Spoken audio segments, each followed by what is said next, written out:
TikTok ban in India temporary और permanently. तो नमस्कार दोस्तों, मैं हूं आपका होस्ट अनिर्बान और आप देख रहे हैं इन्फिनिटी फैक्ट्स। तो दोस्तों आज हम बेसिकली बात करने वाले हैं टिकटॉक और उसके साथ साथ 58 और भी चाइनीज़ मोबाइल ऐप्स के बारे में जो अब बैन हो चुके हैं इंडिया से। तो दोस्तों ये सभी बैन क्या परमानेंटली है या टेम्पोरली है, इसके ऊपर आज हम बात करने वाले हैं। तो बिना किसी रोक टोक के वीडियो को सबसे पहले शुभारंभ करते हैं।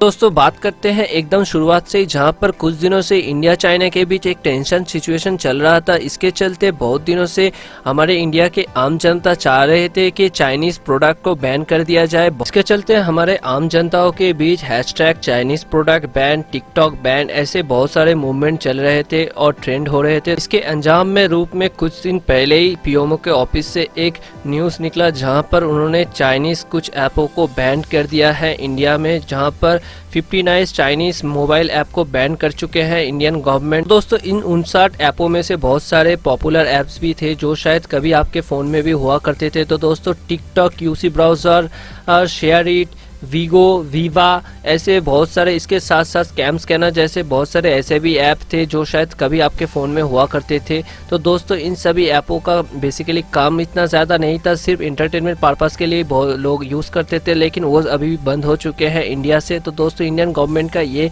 डिसीजन ठीक था या भूल, यह आप मुझे कॉमेंट करके बताइएगा ज़रूर। मुझे ऐसा लगा था शायद मोदी जी आएंगे 8 बजे और टीवी में बताएंगे हमको कि हमने चाइना का 59 चाइनीज़ ऐप बैन कर दिया है, लेकिन ऐसा कुछ नहीं हुआ था, सिर्फ एक ऑफिशियल अनाउंसमेंट था जो हमें मिला है। इसके बाद हमारे जो रविशंकर प्रसाद हैं, जो मिनिस्टर हैं इंडियन गवर्नमेंट के इलेक्ट्रॉनिक्स एंड इंफॉर्मेशन टेक्नोलॉजी के, तो दोस्तों उन्होंने एक ट्वीट किया था और उन्होंने बताया कारण क्या है इन सभी ऐप्स को बैन करने का। तो दोस्तों उन्होंने अपने ट्वीट में ये लिखा है, for safety, security, defense, sovereignty and integrity of India and to protect data and privacy of people of India, the government has banned 59 mobile apps.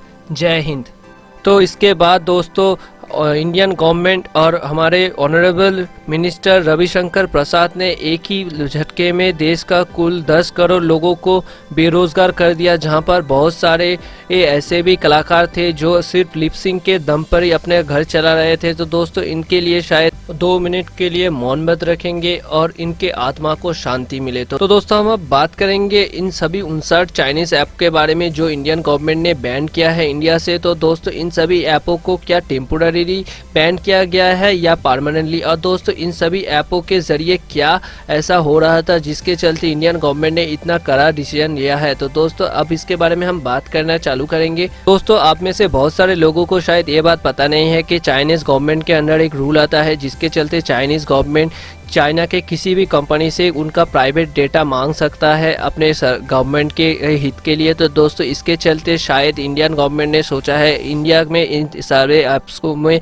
बहुत सारे प्राइवेट डेटा भी है जो चाइनीज़ गवर्नमेंट अगर चाहे तो इंडिया के खिलाफ यूज़ कर सकता है। तो दोस्तों इसके चलते इंडियन गवर्नमेंट ने ये डिसीजन लिया है जहाँ पर 59 चाइनीज़ मोबाइल ऐप को बैन कर दिया है। तो लेकिन अभी तक कोई ऐसा ऑफिशियल न्यूज़ नहीं आया है जहाँ पर ये सभी जो ऐप्स है वो ऐप्स क्या परमानेंट बैन हुआ है या टेम्पोररी बैंड हुआ है। कुछ टाइम के बाद शायद खोल भी सकता है, लेकिन मुझे ऐसा लगता है, मेरा खुद का ओपिनियन है, इन सभी ऐपों को परमानेंटली बैन कर देना चाहिए। दोस्तों ऐसे बहुत सारे और भी देश हैं जहां पर बहुत सारे ऐपों को बैन कर दिया गया था, लेकिन कुछ टाइम के लिए उसके बाद उस बैन को हटा लिया गया है। एग्जाम्पल के तौर पर रशिया में कुछ साल पहले टेलीग्राम को बैन कर दिया गया था। आप लोगों को शायद टेलीग्राम ऐप के बारे में पता होगा। तो दोस्तों टेलीग्राम ऐप को रशिया में कुछ सालों पहले बैन कर दिया गया था, लेकिन उसके बाद रशियन गवर्नमेंट ने टेलीग्राम के ऑफिशियल से बात की, उनमें कुछ फेर बदलाव किए, उसके बाद उस टेलीग्राम ऐप को फिर से चालू कर दिया गया था रशिया में। तो दोस्तों अगर ऐसा होता है चाइनीज इस ऐपों के साथ भी तो शायद इतना इफेक्टिव ना हो इंडिया के लिए। मुझे ऐसा लगता है, मेरा खुद का ओपिनियन है, इन सभी ऐपों को परमानेंटली बैन कर देना चाहिए। ये मैं दूसरी बात बोल रहा हूँ क्योंकि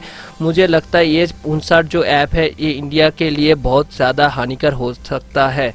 तो दोस्तों इन सभी 59 ऐपों में से ऐसे बहुत सारे ऐप थे जिसके चलते हमारे इंडिया का जो युवा पीढ़ी है उसके ऊपर बहुत बुरा असर हो रहा था। तो दोस्तों इन सभी युवा अपने करियर के ऊपर फोकस करने के बजाय इन सभी ऐपों में अपना फोकस कर रहे थे, जहां पर वो अपने करियर बनाना चाहते थे इन ऐपों में, जहां पर कुछ लोग तो सफल होते थे लेकिन बहुत सारे लोग और इसके चलते अपना करियर जो है वो बर्बाद कर रहे थे। तो इन सभी ऐपों के बैन होने के साथ साथ ही इंडिया के जो युवा है वो शायद अब अपने करियर के ऊपर ज़्यादा टाइम दे और अपने करियर को और भी ज़्यादा अच्छा बनाने के लिए मेहनत करेंगे और अपना करियर अच्छा बनाएंगे भी। तो दोस्तों इन सभी चाइनीज़ ऐप को बैन करने का एक रीज़न हो सकता है, ऐसा मुझे लगता है कि दोस्तों इन सभी चाइनीज़ ऐप जो इंडिया से रेवेन्यू कलेक्ट करते हैं, ये सभी रेवेन्यू अपने देश चाइना में ले जाते हैं और अपने देश के गवर्नमेंट चाइनीज़ गवर्नमेंट को इनका ये सभी कंपनी अपना टैक्स भरते हैं और दोस्तों इन टैक्सों के पैसों से ही चाइनीज़ गवर्नमेंट अपने मिलिट्री को है वो ताकतवर बनाता है और इंडिया के खिलाफ यूज़ करता है। तो दोस्तों अब हम लोग इनडायरेक्टली चाइना को हेल्प कर रहे थे इतने दिनों से अपने हमारे देश के खिलाफ ही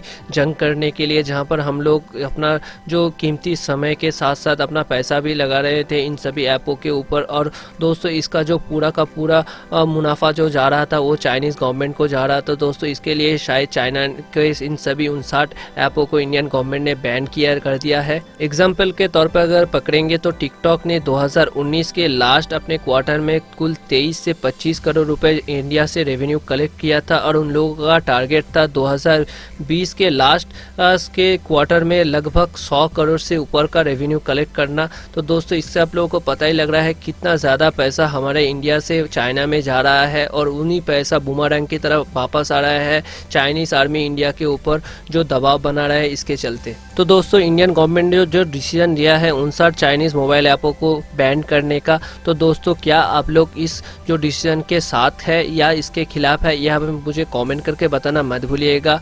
तो दोस्तों अगर आप लोगों को ये वीडियो अच्छा लगे तो लाइक कमेंट और शेयर करना मत भूलिएगा और कमेंट सेक्शन में जाके बताइए आप लोगों को ये वीडियो कैसा लगा। और इसके साथ साथ अगर आप मेरे चैनल पे नए हैं तो सब्सक्राइब वाला लाल बटन दबाना मत भूलिएगा। इसके साथ साथ नोटिफिकेशन वाली घंटी भी ऑन कर दीजिए सभी वीडियो के नोटिफिकेशन सबसे पहले मिलने के लिए। तो दोस्तों आज के लिए सिर्फ इतना ही, फिर मिलेंगे बहुत सारे नए फैक्ट्स और न्यूज़ों के साथ। तो दोस्तों जय हिंद जय भारत।